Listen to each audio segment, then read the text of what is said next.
A continuación, por medio de una maqueta, les hablaremos acerca de la historia de la psicología. Mi grupo está conformado por Joaco Berrío, Katy Figueroa y mi persona, Daniela Hoyos. A continuación, mi compañera Katy Figueroa les hablará de los inicios de la psicología desde el siglo V a.C.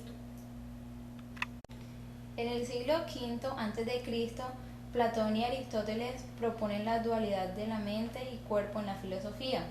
Platón propone dos mundos, uno el sensible, que corresponde a todo lo físico y que podemos percibir las cosas por medio de los sentidos, y el mundo inteligible, que es un mundo abstracto y podemos conocer las ideas por medio de un estudio y la sabiduría.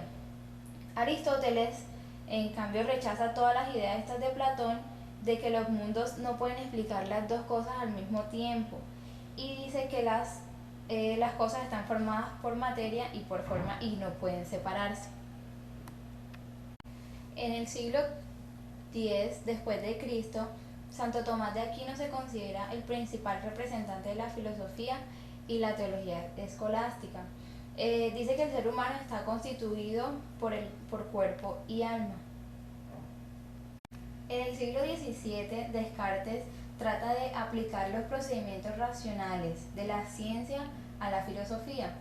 Es muy famoso por su frase "pienso y luego existo", en la que demuestra que la conciencia tiene del pensamiento y por lo tanto prueba la existencia.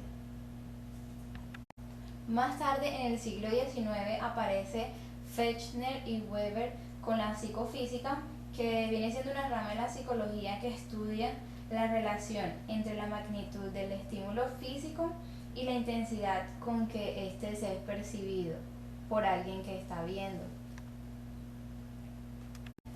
Wundt propone que la introspección está totalmente a voluntad del sujeto, y fue de ahí que se creó el voluntarismo. En 1879 se crea el primer laboratorio de psicología, en el que Wundt separa todos los datos doctrinales de la psicología, y a partir de esto se empieza a considerar a la psicología como una ciencia.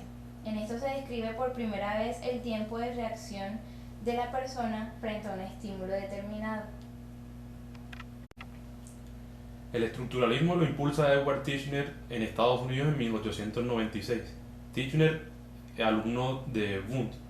El estructuralismo nace como una ciencia del estudio de la experiencia mental de la conciencia y estudiada por medio de la introspección. Descubrieron que los procesos conscientes consisten en tres elementos: las sensaciones, imágenes y sentimientos. Esta corriente tuvo poco éxito debido a que su estudio era muy subjetivo.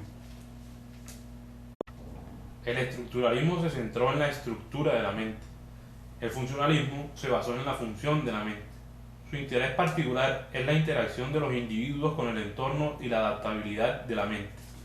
Es William James su fundador en 1900 y quien por el método científico lo impulsa en Estados Unidos. Sin embargo, hay que mencionar que Darwin tiene gran influencia en esta corriente, ya que es Darwin que por medio de su obra sobre el origen de las especies, quien influye sobre los procesos de la adaptación. El psicoanálisis es una práctica terapéutica fundada por Sigmund Freud a principios del siglo XX. Consiste en el método de investigación de las palabras, actos y producciones imaginarias. Freud propone una estructura de la mente dividida en el ello, el yo y el superyo. Jung, un discípulo de Freud, se separa de su pensamiento obstinado de Freud de que las represiones tengan origen sexual, además como otros temas como la parapsicología. En 1913, por medio de John Watson, nace el conductismo. Esta corriente se caracteriza por recoger hechos sobre la conducta mediante la observación y recolección de datos, para poder predecir el comportamiento y la posibilidad de intervención en ella. Pavlov, con su condicionamiento clásico, es un ejemplo de los que incursionó en esta corriente. En un estudio sobre la salivación de los perros, Pavlov se dio cuenta que los perros comenzaban a salivar antes de presentarle la comida. Con este comportamiento adquirido y aprendido, dio origen al estudio de muchos aspectos de la conducta y el aprendizaje. En 1934 aparece la Gestalt, que se refiere a la figura como una totalidad, y dice que ningún fenómeno puede ser analizado si no es tenido en cuenta según su totalidad. Las principales leyes son la ley de semejanza, que postula la mente se encarga de agrupar los elementos según su similitud. La ley de pregnancia es la experiencia que resulta de la percepción que tiende a adquirir la forma de mayor simpleza.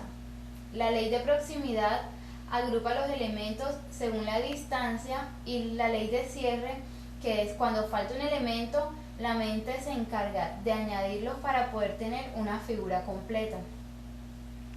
Tiempo después, en 1937, surgieron los postfreudianos, una de las representantes más importantes de esta corriente es Anna Freud. Ella se dedicó a estudiar la dinámica de la mente, que su estructura, y estuvo muy interesada por el lugar del yo en dicha dinámica. Para Ana, el yo es un lugar donde se observa el trabajo del ello y el superyo, igualmente que del inconsciente.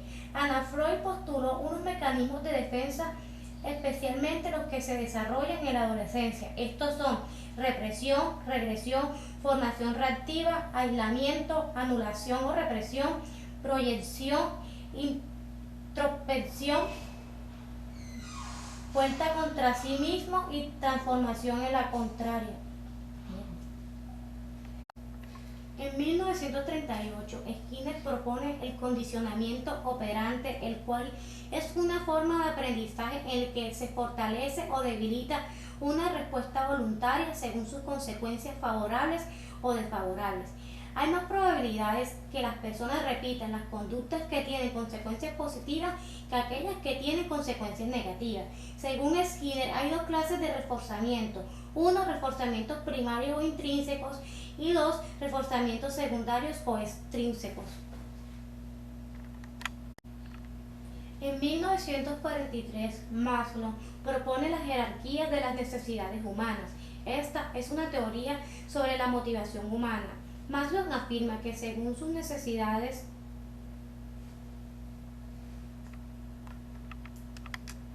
en 1943, Maslow propone la jerarquía de las necesidades humanas. Esta es una teoría sobre la motivación humana. Maslow afirma que según se satisfagan las necesidades primarias, los seres humanos desarrollarán necesidades y deseos más evolucionados.